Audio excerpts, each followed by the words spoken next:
Okay, here we go.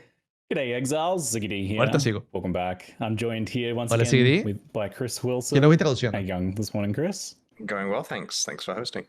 That was a pretty spicy, hot reveal stream. The final one before ExileCon and the last reveal apart from ExileCon's reveal for PoE1 potentially. Yeah, well, we'll be having basically during the keynote for ExileCon, obviously. Va a ser el último antes que se revele el último de Path of Exile 1 en el ExileCon. Essentially, the Path of Exile 1 322 expansion live stream taking place from the main stage there. The ending of an era. It's kind of bittersweet. A decade of Path of Exile action at this point coming to a close, but no lo dijo específicamente, pero dio a aludir de que la última liga va a ser la que se anuncie en ExileCon. Básicamente está aludiendo a eso. Has there been any reference to Titans and this very early stage of Reclestian history before now, or is this kind of new ground that you folks are exploring this time around? We like to come up with a mixture of taking something that's referenced and then expanding on it. And I don't want to spoil too much of the investigation of where this is referenced in the game, but we recommend looking into the Red Blade Warbands faction. That's a good breadcrumb place to pick up. Okay. The lore experts can begin their investigations there. Dice que investiguen la gente que le gusta el lore acerca de los Red Blade Banners. Players here. How much power is there in Crucible? And ¿Cuánto poder hay en Crucible? To that power? Well, you can definitely view this as pretty strict power creep on weapons. Let's just say that. I mean, I'm pretty sure that puedes ver que hay muchísimo poder en las armas. This powerful before. Nunca van a ser, nunca han sido tan poderosos como ahora. Y no estás sacrificando nada por tener un árbol de pasivos en el arma. Siempre va a ser positivo. And so, on a weapon by weapon and skill by skill basis, you're definitely going to have to make decisions about what's best for your build.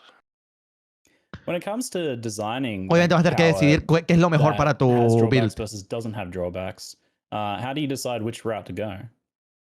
We feel that having hard decisions about weapons and build choices and skill use is really interesting. It causes you to have to adjust your build around drawbacks. We don't really want to make a game where you linearly just get the ability to kill monsters more quickly without having to think. We like the idea of finding Dice que hay algunas cosas en las armas que vas a conseguir que pueden ser algo como negativo con algo muy positivo, entonces vas a tener que acomodar un poquito tu build en base a eso.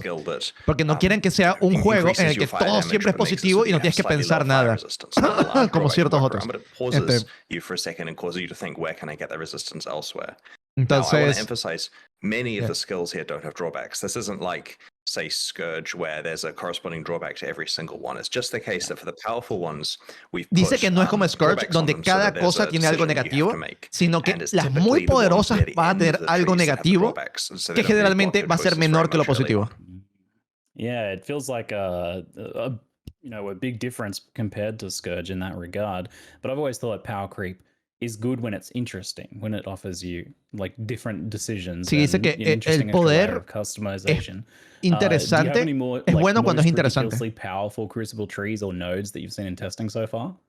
There are some pretty cool combos. For example, algunos combos interesantes de los nuevos árboles de Crucible. At the cost of lowering your damage, then you may want to use, say, summon raging spirits, because then your increased cast speed means you're casting way more of them, doing a lot more damage. Si tienes algo que te aumente mucho el cast speed a costo de tu daño, puedes usar summon raging spirits porque summoneas más raging spirits sin perder daño. Porque es tu daño, no el de los minions. Like there's one, I believe, that grants movement speed if your dexterity is lower than 100. And so if you're able to make a build that doesn't have 100 dexterity, like for example, you're just pure intelligence or pure strength, then you can easily take advantage of just a free movement speed boost. I wonder what the option is for low int characters. Could something like this ever go core in Path of Exile? Or is it algo como esto va a ir core. Like it seems, I look at this and I think, no way is that going core. We intentionally do not have any discussions internally about whether something's going core until we've let people actually play the league and get some feedback on it. Because it's premature if we think, yeah, this can go core, and then everyone hates it, or vice versa, then that's an issue. So we throw it out there, see what people think. Dice que no tiene ninguna discusión si va a ir core o no. Ellos dejan que la gente la pruebe y en base a lo que diga la gente deciden si va o no.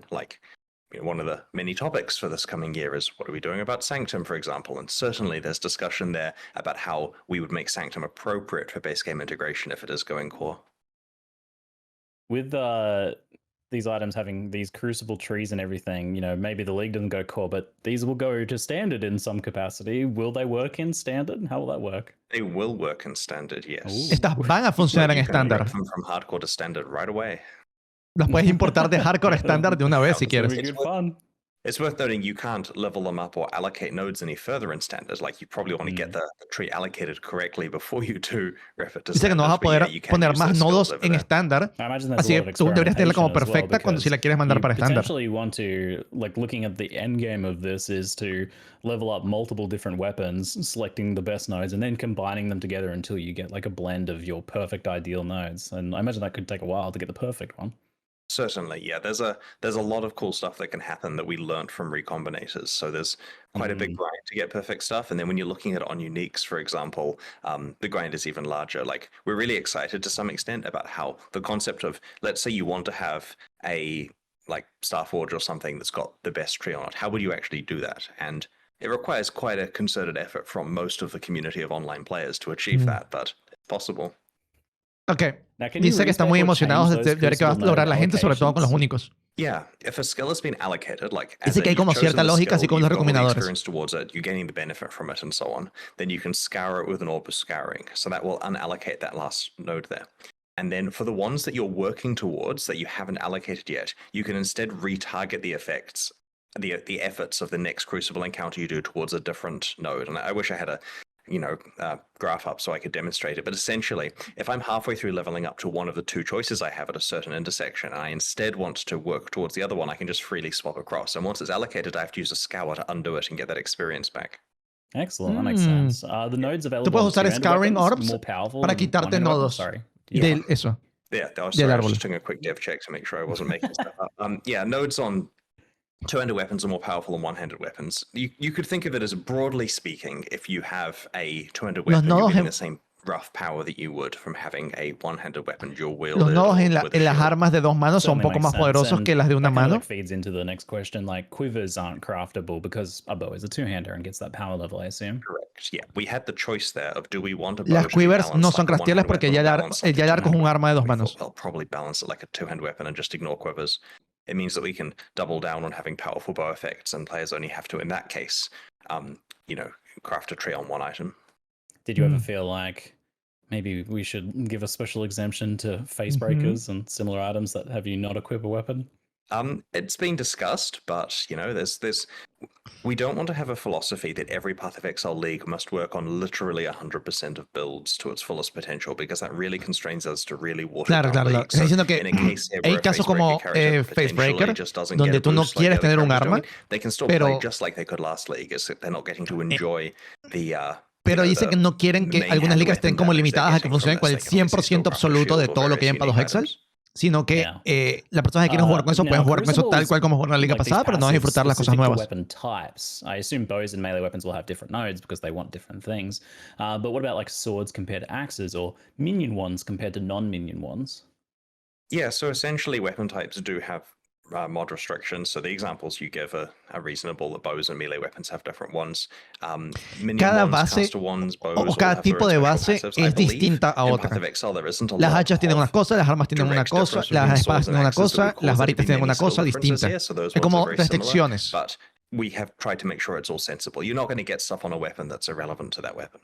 No vas a conseguir algo que sea irrelevante para ese tipo de arma. Helmet, the Elabin's Visage, just have a mixture of everything, or how does that work? That one gets shield ones. Oh, okay. So shield probably, I assume, then has a more defensive oriented.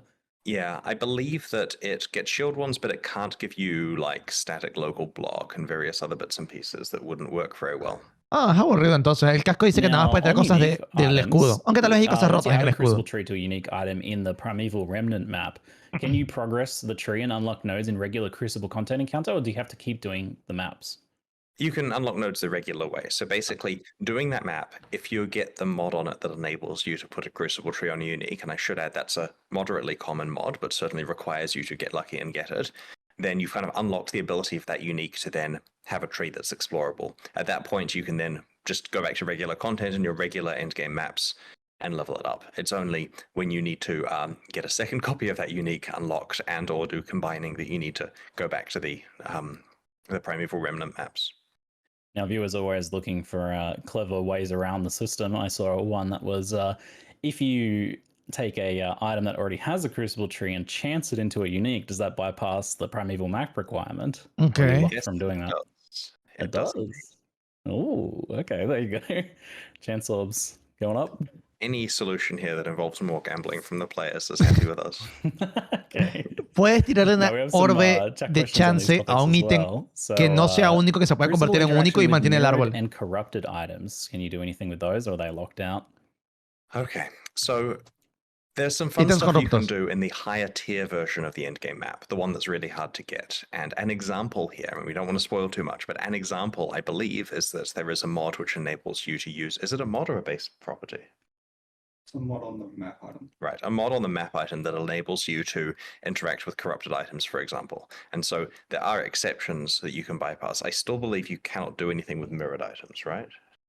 No, but if you mirror an item, it copies the tree. Yeah, so mirroring an item does copy the tree, Ok, but once you've si got the sacas item mirrored, it's un mirror a un unmodifiable. ítem, copia el árbol. Okay, Y los ítems will you, corruptos por this is a defecto no, question, pero I hay think, for, formas de que tú puedes agarrar Puedes. Will you be y able to hacer que imprint modifique Crucible algo trees? si el ítem es corrupto. Yes, I don't see why not. All right, cool. Will Dancing Dervish benefit from the passive tree while the item is disabled? This is kind of feeds into questions like about energy blades and things like that as well, where you've got weird contextual changes in how a weapon is used and classified. We certainly had bugs related to putting energy blades in the Crucible. That was a fun time. Yeah, the answer- Always, that was pretty- always. Energy bites doesn't work. I'm not sure about it. Yeah. We'll have to look into it. I mean, I'm certain the QA team have gone through everything and fixed it all, but that wasn't percolated up to me. But we'll make sure the sensible outcome applies. Ok, Talking now about así que trade a Energy bit, Blade, how will Dancing trading items Dervish with es algo Crucible que tienen que trees work? verificar Will si you be able to funcionan o search for no. nodes on the trade site? We are trying to get that functionality, but it's worth noting the way that this works is the trade site is put together by one of our staff members who's very busy, and he only gets the copy of the league to go and do the trade site stuff like yesterday kind of situation. So he has a week to get Crucible support working, and so we're working on it.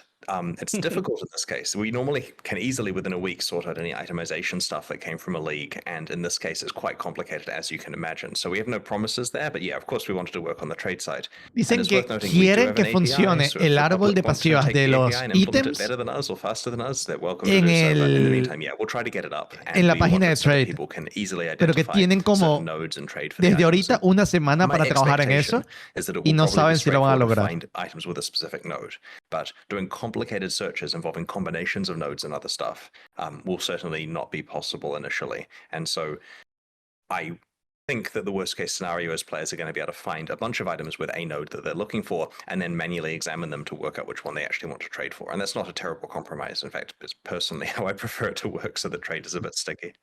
I know. The poor developer, though, I imagine this is quite the nightmare on the web dev front, but I hope they take our energy and part of the building also take our energy.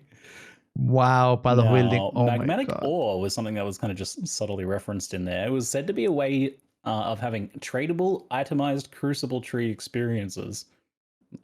Hilarious comment. Can you tell us anything more about what these are and what they do? Right, so it's Crucible tree experience rather than experiences, which means you gain experience for the tree that you've got. So you consume the magmatic ore, and it levels up your item as though you'd done encounters. And so it's worth noting, this is not meant to be the efficient way to level up items, right? It's certainly not the case that people are going to bypass the encounters and just go and trade for these and they never have to actually play. Hay This una is a orbe con la really que puedes inefficient way dar of doing it, experiencia a but los it is ítems. possible. If you're currency rich and time poor and need to find a way to get that last bit of experience, then this is a way to do that. It's kind of like a faceter's lens being a single use item that grants the experience. And I suspect that, you know, Ok, es básicamente un facetor lens, pero para las bases de Crucible, que eso es algo extradiable, pero que no es la forma más eficiente de hacerla. Que es lo que puedes hacer si tienes como que plata y no tienes tiempo, lo puedes hacer. Someone will figure it out. Yeah, it's dangerous for us to add, but we do like the idea of a limited amount of tradability here, and there's various ways to get it as well, which is interesting. Like there's cell nodes on the trees, as we call them, the ones that you can vend. Okay. You can vend the item to get some. There's mods on the in-game maps, and it It helps a bit because when we were designing the endgame ¿Viste el map, techo? Sí. we didn't want the individual monsters you're fighting there to work towards leveling up a crucible item when you're already expected to bring multiple crucible items in with you in order to combine the trees together. Right. Those nodes that allow you to vendor items for different rewards, it's a clever solution to the problem of why engage with the mechanic if you don't have an item that you actively want to forge right now. So how often do you find these nodes, and are they always substantial rewards, or are they some smaller ones as well, like a few Alks or a Chaos Orb? It's worth noting, we believe that people always will have items they want to forge, and the goal of these vendor nodes is to tempt them away from that. Like at any stage, you could be working towards making the best item on the realm, but instead, oh, there's a divine orb if I just sink in a bunch of encounters into getting that. And so it's a job well done of these nodes if you are sitting there getting, currency rather than actually making the most broken items. Having said that, we suspect people will work out the value of the broken items and realize those are worth going for. Dicen que generalmente ellos esperan de que siempre tengas un ítem que quieras trabajar, pero si tal vez consigues algo que te dé una Divine, por ejemplo, tal vez tú consideres romper ese ítem en lugar de simplemente seguir trabajando sobre el ítem. In terms of what types of currency? Esquire. It's various currency, starting at mid-tier stuff. If you do find things like Chaos Orbs, they'll be in larger quantity, and you'll have to do the math of basically how much experience am I getting versus what the currency payoff is versus what other opportunities I have for my time at the moment. And, it'll be straightforward to work out which ones you're wanting to do and which ones you're wanting to trade away. On the maps side of thing, how rare are those like geodes that you can crack to get those maps, the like endgame content of this? So there's 2 tiers. And it's worth noting the acquisition here is subtly different than the way we normally do these maps. Like, these are always rare, and they come through this stacked deck like currency item, which is the geode that you crack open. And because it comes through the currency item, your ability to find rare items doesn't affect the rate that you find these. Like, you're getting just currency essentially to get them. And then there's the unwrapping experience of seeing what the mods are on it. Now, the lower tier one is something you'll certainly play in maps. Often, right? Like it's, you're not finding it every map. Maybe you're not even finding it every 4 or 5 maps, but you are finding it pretty commonly. So you're getting a lot of access to combining trees together. Okay. The higher tier one, on Dice the que other hay hand, dos is harder tiers to get, de las cosas estas del mapa especial de la liga. Certainly pitched quite a lot rarer than the first one. And you're being Y hay una que consigues bastante común, como uno cada 5 mapas aprox. Y esa la vas a usar para combinar ítems a cada rato. No espera que sea algo muy raro. This last week is the point where we massage it from being this works and is cool. Pero la otra va a ser bastante rara. Economic implications and so on. We're starting the alpha shortly, in 10 minutes kind of thing. And that's going to give us really good feedback there. We've got a week of iteration. Everything is working and great. And so things will change. There will be more mods added. There'll be mods removed. And so if I go into too much detail of listing every mod, it's just going to be wrong a week from now when we've had time to really hone it. Fair enough. Let's talk a bit about the challenge of this league. So the longer you channel the Crucible Forge in a map encounter, the more dangerous it becomes. What makes the monsters dangerous here? So as you channel it, more monsters are spawned, and they combine into larger, more impactful monsters. Okay. So higher tier monsters here, we've got an internal tiering system. The higher tier monsters are generally more likely to be magic, rare, or unique. And the longer you channel, the more damage and damage reduction every monster gets. Also, more difficult encounters are more rewarding. So generally speaking, play the hardest encounters you can. But it's worth noting, and this is an interesting question, everyone comes up with, is there a button I can click to bypass the channeling and just have the hardest difficulty encounter, right? Fair enough, no one likes having to wait a few seconds, but it's worth noting the hardest difficulty encounter will probably smear you to the wall. We want, and this may be wishful thinking because some Path of Exile players are very capable, but we're trying very hard to make it so that the highest difficulty encounters básicamente los encuentros que te encuentras en el mapa, que son los que tú vas a elegir qué tan difícil quieres que sea, dice que el último nivel debe de ser bastante difícil. Va a ser que los monstruos hagan mucho más daño, que sean más monstruos mágicos, raros y únicos, y que reciban menos daño también. O sea, algo como el efecto más o menos de delirium. Pero la idea es que tú vayas midiendo qué es la dificultad que puedes tener y que hagas la más difícil que puedas. Pero la idea es que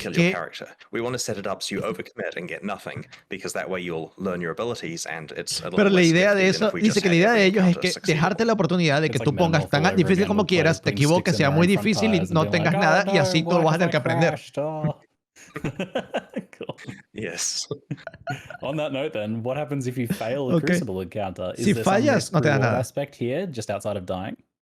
You only get the Crucible tree experience if you complete the encounter, but your item is not at risk. We weren't Tu moderately ítem no safe está en el with that. riesgo, So essentially, if you make solamente an no encounter ganas la that's too experiencia que hard, ibas a you might ganar. lose experience on your main character, or Puede que lose pierdas your experiencia en tu hardcore character or something personaje if you o die. mueras But si realistically, the estás only en thing you're hardcore. practically missing out on is finishing the Pero encounter to no vas a perder get tu the ítem. experience. Now, I noticed on the Primeval Remnant map teaser, there was a mod players cannot suppress spell damage.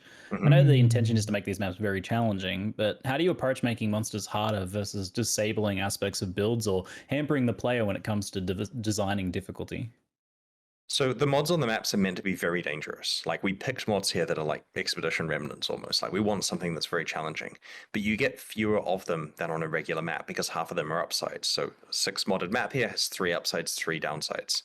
And the downside ones, some of them will raise the difficulty of the monsters, usually by a bunch, and some of them will hamper your build's defenses or potentially make your build not work in the map. But it's worth noting that stuff like spell suppression is more of a hampering your defenses than saying you can't kill monsters. So certainly going into a no Okay, spell está suppression map diciendo when de you que rely on it takes away one of your defensive attributes. Like, be en careful todos about los that. ítems, But it's not necessarily en los mapas estos completely breaking it especiales, for you. You're va a going to have haber to make cosas que decisions about which to play. And we strongly reduzcan tus prefer that way of defensas, pero designing it. no If we que have to make eviten it que so that every map puedas is playable in every matar character without monstruos. really imposing any O sea, difficulty, then it just tienes becomes a menos, bit of no a tienes mush. spell suppression, And so in menos this case, you will resistencias occasionally open the geo, you elementales look forward to máximas, doing ese the tipo de map, cosas las realize puedes it's better tener, for your friend to do it, and pero maybe you're no trading vas, one that you pero can no do. te están quitando la And if capacidad de you're matar playing an monstruos. SSF and don't have the ability to trade, then you just have to make decisions Y que simplemente about puedes whether you run tradearlo it si or sientes que es don't demasiado run it difícil. as the other option, or run it carefully, or make another character and play that character in that map to get value from it, and so on and so on.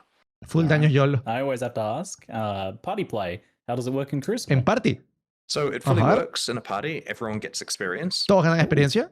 Basically, you must channel an item at the encounter at least a little bit to be rewarded for it. So there's the molten circle, as you've seen, and basically the players step inside and you choose an item and channel it. And all the channeling makes the encounter harder and more rewarding and so on. And as long as you've contributed at least a second of channeling or whatever, you're going to be taking part in it. Once anyone who is channeled steps outside of the molten ring, a countdown starts which will trigger the encounter. And it's worth noting that throughout maps, that means you can fully engage with these without any problem or loss. Tú Like, tienes sure, que, maybe, que some mantener annoying party member will make the encounter way too hard for everyone, la cosa but para que they se vaya have the cargando ability to qué tan do that difícil quieres also que in the sea, game ¿no? too. Ahora sea All tomar el que endgame lo haga lo maps, más difícil each posible. map Si tú only contribuiste, allows aunque the sea map un owner to use segundito, its crafting ahí ya benches. cuenta So como que estás one dentro del geode encuentro. equals one map Y tienes que equals salirte one del craft. círculo You para can que bring your empiece el friends, they encuentro. can get stuff from it, but they can't use that craft unless they contributed the map. Some more questions from chat. How does item level and map tier affect Crucible? El ítem level del mapa, ¿cómo item level afecta 86 al weapons, they Crucible? ask? All right. Low-level areas have way less Crucible experience. Yeah, so low-level areas give quite a lot less Crucible experience. There's a exponential Mientras curve más on bajas that to hacia el encourage nivel you. del área, te da Like, menos if you're experiencia. playing somewhere 10 levels under you, you're certainly going to have a much better time just doing it in the maps that you're playing. Any other aspects that are worth mentioning? Item level affects how much experience it requires to level up. That's true. So the item level does affect experience costs for hitting certain skills. And of course, I believe that certain skills are gated behind certain levels as well, right? You really do want to be playing higher level stuff. Like, Ok, maybe there's some niche place where you algunas can get cosas access to a están certain skill detrás and it isn't too expensive to get it, and you can ítem query level far alto more en los efficiently, mapas. but you're kind of wasting your time doing that. Dice compared que to la just idea es que playing estés the haciendo el maps that contenido difícil lo más alto posible y in an vas a old conseguir las version mejores of Path of recompensas. Exile, where Y como map generalmente scarcity was funciona en more of Path a of Exile. thing, like in, say, Ruthless, where it's actually hard to play maps because it economically destroys you to play too many, then fair enough, quarry farming might be a more reasonable strategy. But I think that in contemporary mainline Path of Exile, you're wasting your time if you're spending too long in the quarry here. Now, the mobs that you spawn with the channeling of the Crucible, are these different to normal mobs, or are they enhanced versions of regular mobs? And either way, are they something that you can turn into a Spectre, for example? Summoner players would like to know. There's a few questions there. So they are actually themed around the properties of the item, which is interesting. Like, there's a light Cool. correlation between what you've got on the item you're channeling. This is some subtlety here, but they are special. And in general, for these leagues, we try to draw monsters from the pool that are in the area, or at least, the models of those Oh. monsters, just for memory reasons. and Dice que so los on. monstruos Is there son, anything else that's special about these son monsters here, aside relativos from the al fact that tipo de they're ítem que quite a estás lot harder poniendo. if you make the encounter hard? Oh, Yeah, they have new skills, stuff, and they are spectrable. Yeah, so all spectrable, all have new Wow. skills. There is essentially a separate set of Crucible monsters. None of actually- that is what I expected. Sí, what the fuck, yo no esperaba eso How tampoco. important new monsters are for league design. Like, we've done a lot of these leagues, like 38 or 39. And if you sat me in a room alone without any other devs and got me to list what goes into a league, I'd forget new monsters. But a lot of people here realize it's critical to have it so the texture of the moment-to-moment combat with monsters does feel different than the rest of the game in a league. And so that's been O quite sea, interesting. depende del arma que That's pongas, something that vas a honestly tener took me a lot of distintos, years of development of Path of Exile before I realized how important that was. distintos monstruos. Eso es You said the interesante. Yo no modifiers esperaba and the eso, pero es item affect what interesante. monsters spawn. That's such a like The clever, nuanced. tree modifiers, like Okay, what yeah. the tree that you're leveling up. Cool. You'll see what we mean. It's not a big deal. It's just cute. I mean, that's what I mean. Like, that's really cute. Like, it's a cute detail, a nuance that I wouldn't have expected. Neat. I know we're rushed to make these expansions in the cycle time we have, but we do get time to finesse the details. And interestingly, this cycle has been 17 weeks, so we've had a few extra weeks to get it right. And yeah, I don't mean to prematurely curse anything, but we're actually looking in a pretty good place quality-wise. Like, the number of issues we have open in our tracker and the stress on the team is significantly lower than it has been at various points. Like, I think yesterday, when we're at the point where we would in the past have had 250 open issues, we're at like 87 by my count. And so, I'm not seeing overtime being done outside of a little bit of preparation for the live stream the last few evenings. And so that's looking pretty good. I think that, like the incursion launch, we're going to be hitting it with like a bit of time to spare and make sure everything's good. Dice que con el tiempo que tuvieron extra para esto, dicen que todo se ve bastante bien. I think they really add to the like flavor of it, this De que tienen como tiempo, que todo está saliendo como de maravilla, que tienen muy poquitos problemas que tienen que solucionar y todavía les queda tiempo. Dice que probablemente les dé tiempo como para verificar que todo esté al pelo. The breach revamp, I feel, is actually a really clever way of dealing with the issue of like old content bloat or of the game being too overwhelming for new players. Revamp older content, shift it up to a higher level where it's discovered later and less likely to overwhelm those newer players. Now, was this the intention here or just a happy side effect? It's a happy side effect, but one that we definitely acknowledge. So the basic way that the breach revamp happened was we started by saying, man, there are a lot of splinters in breach, and it feels crap to click on every splinter, and they kind of are worthless because you're working towards a breach stone when you pick up a bunch of them, and that breach stone is going to be lower level than you are right now. Like, you're not going to care about that breach stone. You're going to want to upgrade it multiple times before you can run it. So how do we fix this? We thought, wouldn't it be cool if splinters were rarer, so they're impactful and there's less clicks, and they actually led to something immediately good? And so we realized, oh look, let's take breach stones and just like bump them up a bunch of levels and basically make breach stones themselves valuable, because in their current form it's like based no le agrada la idea de que te dejes agarrar un montón de splinters para después hacer una brecha que cuando la terminas es menos level de lo que tú eres. The chain of tidy ups from there until eventually breach is pitched at way more impactful. Así que actualmente before, higher power level, more valuable splinters, and that's where we ended up. Te van a caer splinters que son más valiosos y te van simplemente a dar una brecha de mucho más level. And pick up those kind of scattered drops afterwards. Yes, you do. And we think that clicking chests during the hectic combat with the chests vanish at the end is actually part of the fun of Breach. Like, here is a glimpse into another world where monsters are rushing in from all directions. What can you get? Can you kill them in time? Can you get the chests? Blah, blah, blah.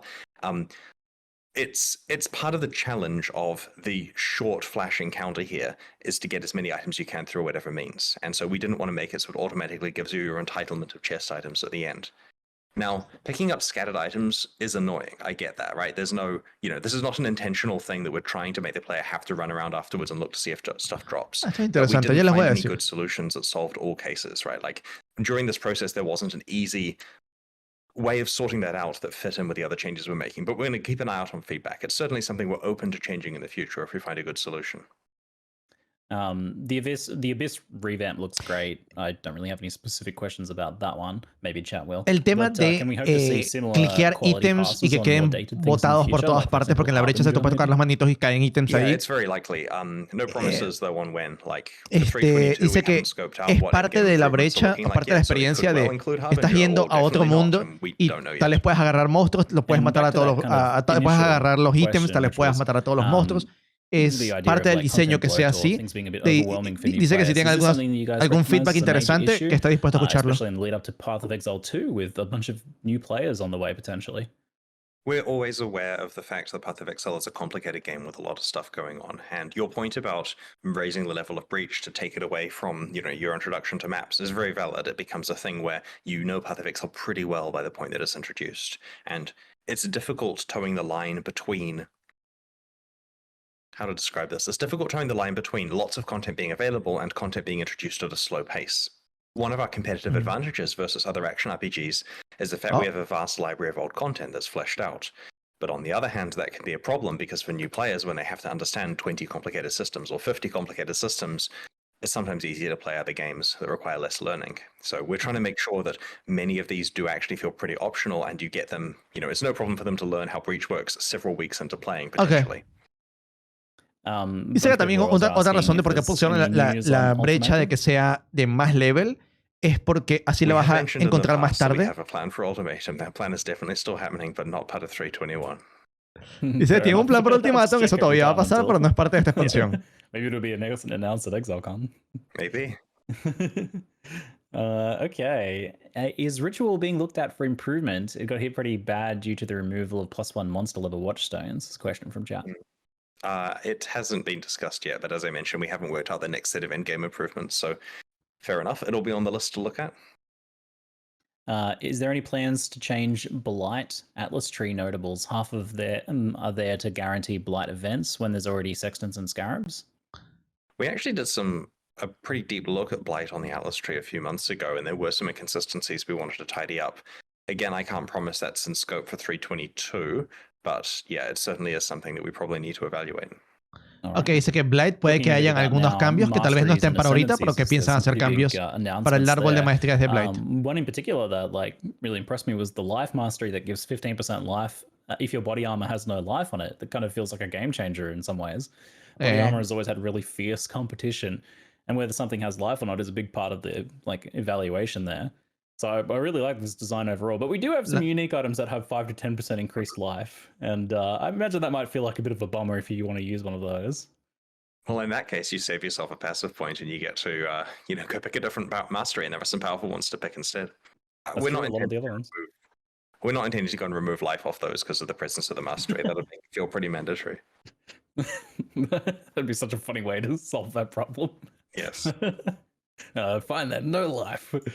Now this consolation style design that makes up for a shortfall feels like kind of new ground here, and it might have some potential use cases in other areas.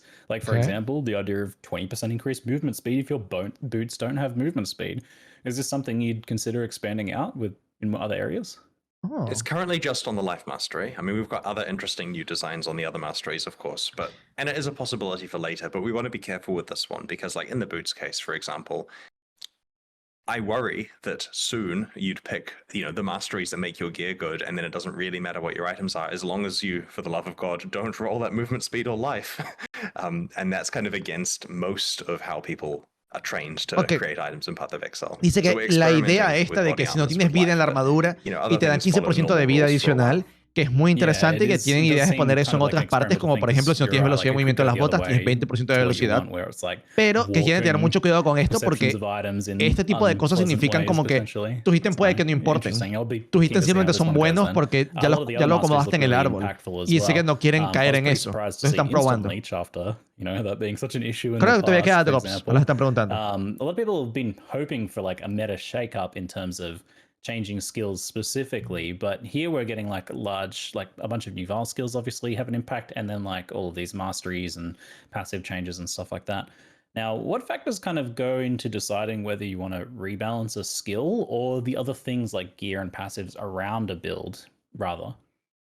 So regarding the meta shakeup, we could at any point go and pick a bunch of skills and alter their damage values and so on. And we've done that in the past, and it hasn't really been as impactful as we wanted. Often what will happen if we buff things that are underused is people don't immediately notice, and then a while later someone stumbles across it, and that doesn't immediately cause the feeling of a new meta that people wanted. It feels like the same meta even though there's stuff they haven't found. And so we wanted to try in this case, leaving the skills alone for the most part. I mean, there's skill balance. You'll read it in the patch notes in a little while. But for the most part, a lot of the changes come from the fact that broadly, many of the masteries have been changed. 2 specific ascendancies have been changed. Del lado de que cambiaron 2 ascendencias, cambiaron las maestrías. And the masteries in particular have a big impact here because they're right in your face when you're doing your tree planning. You certainly see all of these interesting new ways of building. Like an example is... let's look at stun for a dice second, que va a haber right? cambios. en las patch notes. Previously, everything to do with stun in the game was about how do I make it happen less and how do I have it affect my character less, right? Shorter stuns less frequently. There's stun stuff now, which encourages you to get stunned if you want to build that way. There's a passive that gives you adrenaline for like 2 seconds per 100 milliseconds of stun, I think. Is that right? Yeah. So if you can find a way of having 350 milliseconds of stun inflicted on you every 7 seconds, then you've got adrenaline permanently. And sure, that may not even be a good build, but it's a build you could do. And so we're trying with these masteries to cause people to completely rethink how Dice they que interact with these mechanics. Hay una maestría que te dice que si te stunean y te dan 7 segundos de adrenalina por cada 100 milisegundos de We haven't stun done a Passover mastery since they were que first recibas. released, and so they weren't what we would call like modernized. And so before we go and just tweak numbers on a skill, we want to make sure that the supporting systems have been modernized. Like the breach thing, for example, which isn't a meta change, that had been a while before it had been modernized, and so it's sitting there just kind of out of whack with the rest of the game. It's not worth running until now. And so we wanted to make sure the masteries were really good scaffolding for builds before we went to tweak individual numbers. Very cool. I wanted to deep dive a little bit into the design theory behind Saboteur. So I was pretty initially skeptical of the idea of like adding nodes that aren't about traps or mines, the core identity there, but those trigger bots look pretty awesome. Kind of changed my mind a little bit. They're quite unique. How do you go about making sure that the rest of an ascendancy feels up to the task and has some choices for players to make? So for example, you've got like Perfect Crime, the bots, and Like Clockwork, the cooldowns. Both are really great. And then you've got some other more contextual nodes in Explosives at Work, Expert, and Bomb Specialist. Those are like limited to crit or cold AoE builds, for example. But they're still potentially usable. But then everything else is traps and mines, that core identity. There's like such a big divide between the two play styles there that there's not really any overlap in the nodes. So you potentially run into an issue where when you do something like this, you have no real choices to make because all of them, you've only got the choices that make sense for the build and the others are completely irrelevant. So that feels like a potentially a little bit one-dimensional for Path of Exile. So kind of how do you get to this point? There's been a lot of iteration of a Saboteur, including recently. Like we had a version in the live stream that we're ready to prepare, we're confident in, and we're good to go. And there was enough internal kind of, it might be perceived as a nerf going on that we went and changed it further, made sure that it was, we were much more comfortable with it, added more. Did we add entire nodes to it? Or we literally added a node to it to make sure that there was more choice and that it worked better. Refilmed the sections of the live stream, got me back in the recording studio to do the voiceover of that, and updated the live stream at the last minute.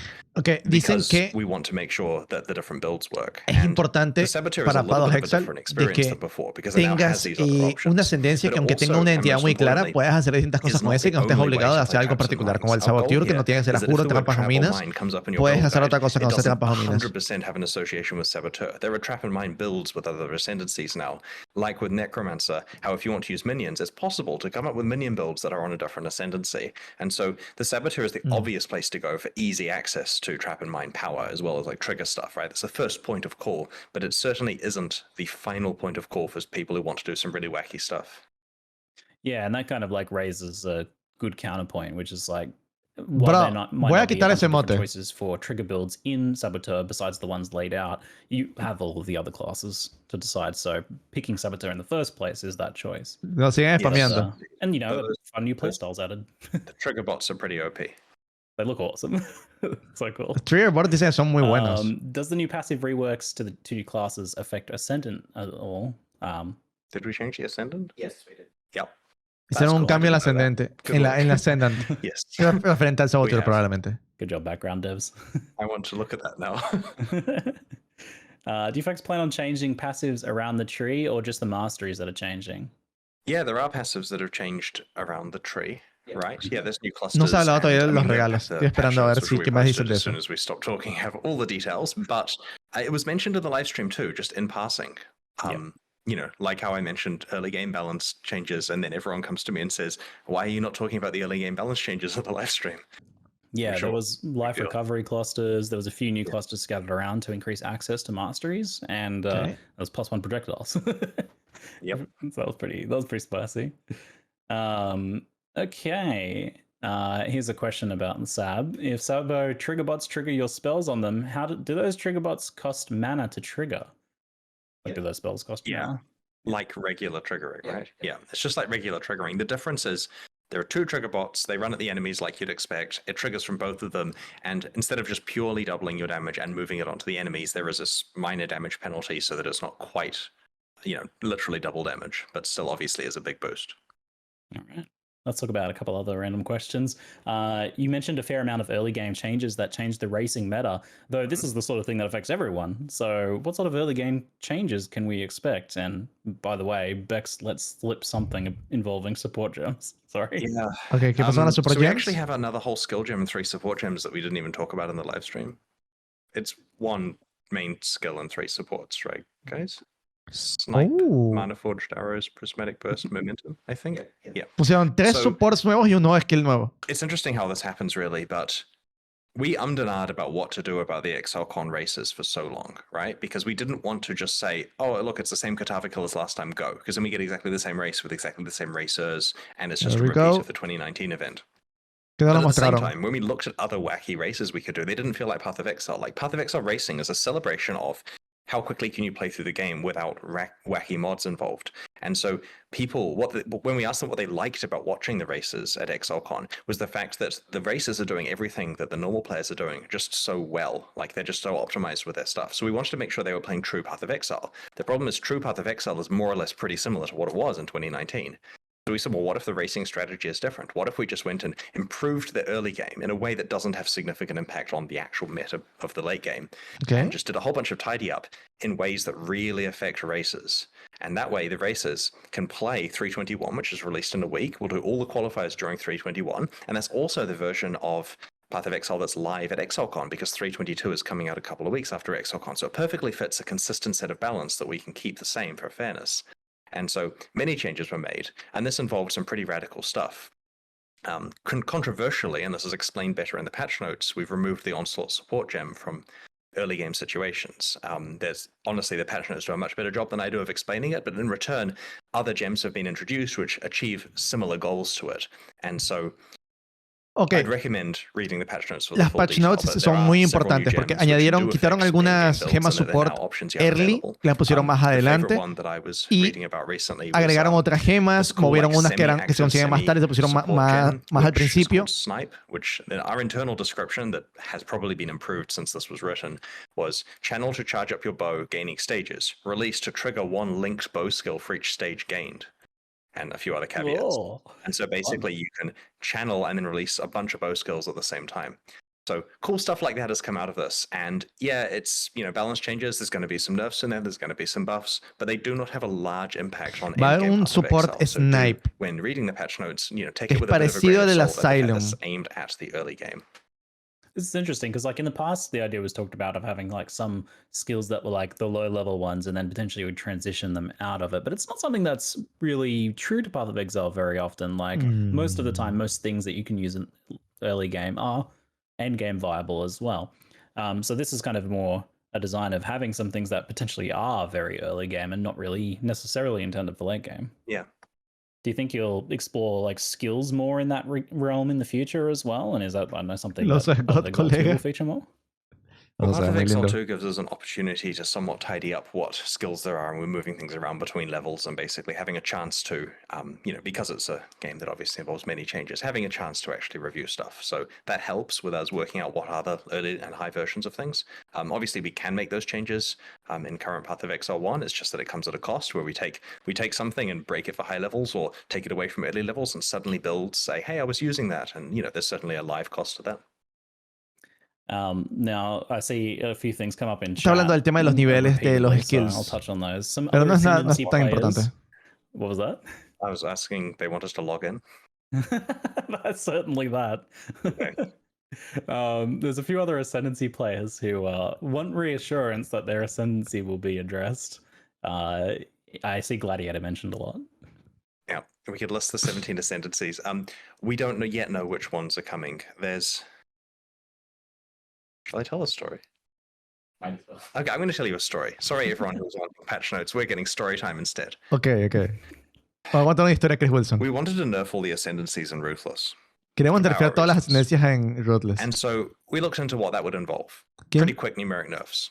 And while doing so, we came up with a whole bunch of new interesting stats. And we said, okay, well, we cannot release these stats in just Ruthless. right? Because that would be crazy. The community who already have low patience for any ruthless stuff that we do would certainly find it unfair that we gave Ruthless a bunch of new interesting tools alongside dice que nerfeando se les ocurrieron unos stats interesantes que no pueden solamente sacarla en Ruthless porque la gente quiere tener esas cosas también en el juego. Use these new stats as well, not nerfing them, just making them like we've done with the Pathfinder and the Saboteur here. And so we started on that. And the plan was to do about half the Ascendancies in 321. And then also do all the Ruthless ones at the same time, figuring that's fair because there's enough stuff given to the base game. Unfortunately, we didn't get it to a state where it would actually be releasable. Many of those Ascendancies were going well, but they weren't quite finished. You know, the internal feedback was to the point where it felt a little bit like a nerf in some cases, or it felt too much like a buff, or we weren't quite there. And we obviously can't release it unless we've had time. So then we had a situation where we're really happy with Pathfinder and Saboteur. They're going great. And all the Ruthless ones are sitting there with new stats on them. And so we intentionally undid all the Ruthless changes there to stop there being an outcry, and so that we get more time to sit on it and work out what we're doing in the base game.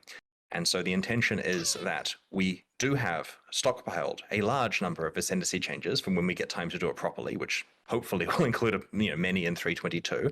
And we just have to work out politically what we do with said Ruthless changes, because I would love to release them. I mean, they're not quite ready. Like, I'm not saying we want permission to put them in 321, but we're at some stage likely to. Dice que tienen un montón de cambios, porque querían hacer la mitad de las ascendencias, querían reworkearlas, pero internamente el feedback era como que algunas se sentían como nerf, otras se sentían como que demasiado bufeadas. Entonces que estaban bien con Pathfinder y con Saboteur y que simplemente tienen bastante avanzados algunas, pero sí no están listas, así que probablemente para la 3.22 va a venir un gran cambio con las ascendencias. It's done for the purpose of the core game. It's just if you release it in Ruthless first, you just upset everyone for no reason. And so there's a bit of politics with that, but at the same time, we definitely want to make sure that all the players feel equally valued. Since you brought it up, let's chat Ruthless a little bit briefly. Will it have its own unique cosmetic rewards now that it's getting challenges? And if so, how many? It has the same cosmetic rewards as the base game. This is another case here of trying to go for fairness. You can either earn the cool armor set by playing regular Path of Exile or by playing Ruthless. I don't know which is easier. There are fewer challenges in Ruthless, but it's quite hard to do those in Ruthless. So yeah, it's difficult to say. I recommend working out what your capabilities are and doing it. Okay, dice que Ruthless tiene los mismos, los mismos cosméticos que... So if you do complete the challenges in Ruthless and in the base game, you technically get 2 hideout totems to show that you did. A bunch of people have had a chance to play dice que sí, Ruthless and que los cosméticos son los mismos. O sea, que lo que consigues en Ruthless, lo que consigues en el juego base es lo mismo, pero si completas todos los challenges en Ruthless y en el juego vas a tener 2 totems, entonces de esa forma puedes como comprobar que hiciste en Ruthless y en el otro. We really like it internally. It emphasizes how fun items can be to find when you're desperately craving upgrades. Like, I get that it's not for everyone, they don't have to play it, but it's an experience of overcoming scarcity and feeling every upgrade to your character that we think is a really valuable thing. And what's interesting is some people, when playing it, say, to be honest, regular Path of Exile, like baseline Path of Exile that a new player installs, could actually be Ruthless, and they might have a better time than the overcrowded, very complicated mainline version that we currently have. Now, we don't plan to make that change where we swap them around, just in terms of what new player experience people get, but it is true that if you're sitting someone down for the first time, they get a bit more of a meaningful and less complicated experience playing in that mode. Having said that, it's still an experiment, it's still a passion project that we're tinkering away with. Chris Wilson dice que para ellos un jugador nuevo se sentiría más a gusto en Ruthless porque hay menos cosas que estar pendiente que en el juego base. Entiende lo que dice, pero a la vez creo que está derogado. O sea, eso no me parece que sea así. We have to make sure the Path of Exile 2 is balanced as a great game from the start. O sea, entiendo lo que dice, sí hay menos cosas y tal. Y eso también es un problema, que hay menos cosas y que pueden progresar mucho más lento. Yeah, and there's a growing community of people enjoying it, which is why we've got the boss kill race happening in Ruthless. I know that'll be controversial to some players who don't particularly want to play it, but they weren't going to win that race anyway, right? Like, the people who are going to win that race know why we're putting it in Ruthless. Oh, no. Damn. We also don't know if it even is winnable. Like, to emphasize here, Ruthless, Solo Self-Found, Hardcore, both pinnacle bosses. Right? That's hard. Yeah. There's a ticking clock before those ExileCon tickets aren't valid anymore, right? The event. It would take me that entire time to get there, that's for sure. For my own experience, a lot of the Dice early que game él no sabe feelings ni I siquiera had si es echoed what you were ganable talking eso de about que with, puedan like, hacer Hardcore Sources, Found the Rootless. changes Los were very dos voces effective in pináculo making you en really, Uber. like, feel Dice que no sabe gear ni siquiera sea upgrades posible. and think about how you play your character, and those sorts of challenge changes were really effective. For me, though, where it fell apart was actually at that end game, where the scarcity, the economy, and the map drops were so slow that even when I felt ready, I couldn't really progress in endgame. O sea, lo va a hacer Ben what y I alguien felt like más. it was a reasonable O sea, al pace. menos Ben lo va a hacer. Even dedicating the entirety of my currency supply towards maps. I was still kind of blanking and dropping back down to low white tier maps. And I've seen plenty of people break through this wall, so it's certainly possible, but it is slow and it bears mentioning, I think. How do you feel about like the end game progression there? So we've made some adjustments to this in 3.21, but we don't want to overshoot the mark. Like, we don't want to just dramatically swing something in a way that makes maps sustain too easy. It is intentional that maintaining the highest maps requires significant economic sacrifice in Ruthless, which, as you say, some people can break through, but it's essentially the case that you almost have to just pay, a very high price to be playing red maps repeatedly. And that's in the right direction for Ruthless, and we do want it to be a little more accessible than it currently is. So I'm hoping the changes on 3.21 do help a bit there, but we'll keep nudging it. We just don't want to accidentally get it to the point where everyone's got expectations of sitting in red maps like they do in the base game. All right, so potentially some smaller changes there, fine-tuning things out. The Atlas tree is different in Ruthless. Chat wants to know if we'll be getting gateways there as well. Preguntas en Rootless. Cool. Que si va a haber las nice. gateways, esto que sea, los hoyos negros que te voy dando un sitio al otro en Rootless. Dicen que sí. A mix of chat questions now. So I'm just going to jump straight into these. I have not seen what they are yet. So Gillette, gracias por el raid. Sorry, tengo las alertas desactivadas. Mientras vemos esto, muchas gracias, bienvenidos todos. It has to be equipped, but it can be on your weapon swap. The intention here is that you can't be playing, say, a bow character and have some really high level wand that you're necessarily working on without sacrifice. You are making things for you. And this is also so that you're guaranteed to be carrying the item around with you. You're not having to sacrifice inventory space for it. There's a bunch of things that went into that decision, but essentially, yeah, stick the item on your weapon swap if it's not the primary one you're currently using. Does that work if the item's disabled? Because you can do some stuff where you like put an Astramantis on and then equip the item and then take the Astramantis off and it goes red, but it's still equipped. We'll find out. Okay, this chat's just doing the classic Q&A thing where they're spamming melee question mark. Like there's a question there. You do know that questions involve a few more words than that usually, but maybe that's enough for you to work off. Dice que básicamente los ítems que vas a cambiar en el Crucible tienes que tenerlos equipados. Pero puede estar en tu weapon swap, por ejemplo. The intention with the melee Val skills was to raise the power level of all of those skills because periodically you get to play them in God mode for a few seconds. And we haven't made as many melee changes in this particular release here, and that's partly because there are, the other 90% of players also would like balance changes. So Dice que he hecho algunos cambios en melee, pero no tantos. Pero también está el otro 90% de jugadores que quiere sus cambios de balance, indicando que solo el 10% juega melee. Masteries and a couple fine tunes here, so have a read in a second when I stop talking. Tal vez solamente lo juega el 10% porque es una mierda jugar melee. What happens if you animate a weapon with a crucible tree? ¿Qué pasa si... It works. ¿Qué pasa si... ¿Qué pasa si animas una arma con un árbol de Crucible? Chris dice que funciona. ¿Acaso no esperabas esto de Pados Excel? Dev check there. I should have eye contact with the camera. It works. And then quickly, they scurry to make it work.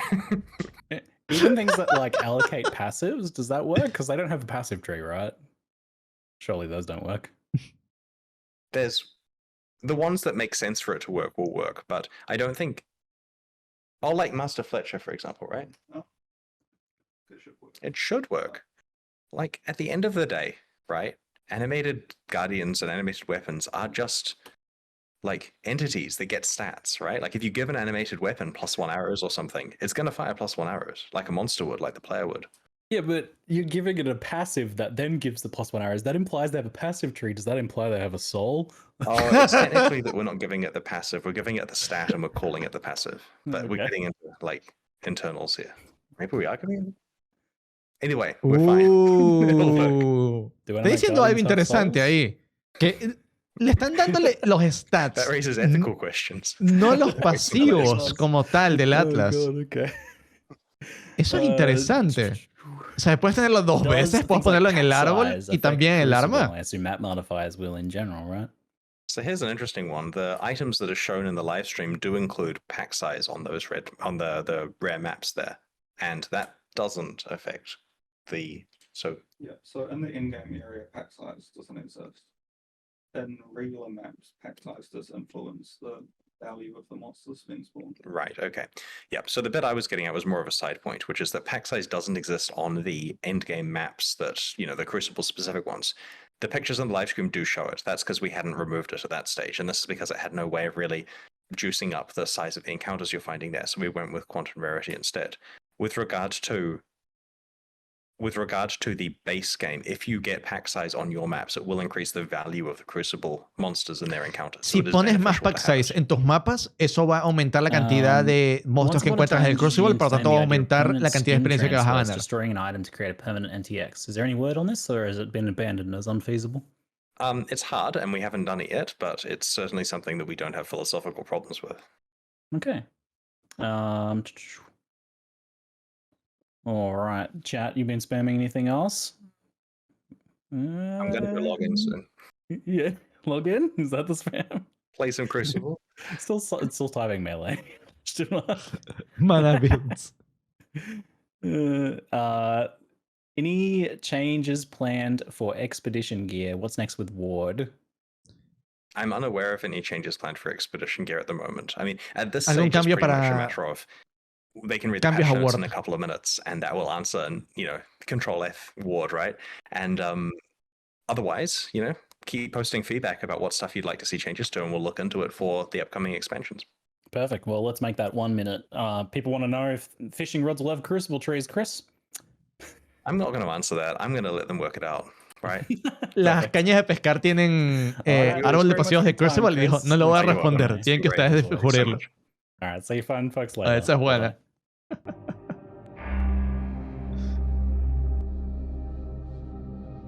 Thanks for watching. Dude, clap.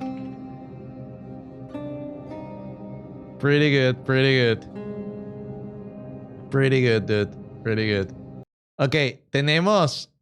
Holy, dude. Tenemos mucho, pero mucho que hacer, ¿ok? Mucho que hacer. Tengo que esperar las patch notes y tenemos que analizar muchas cosas.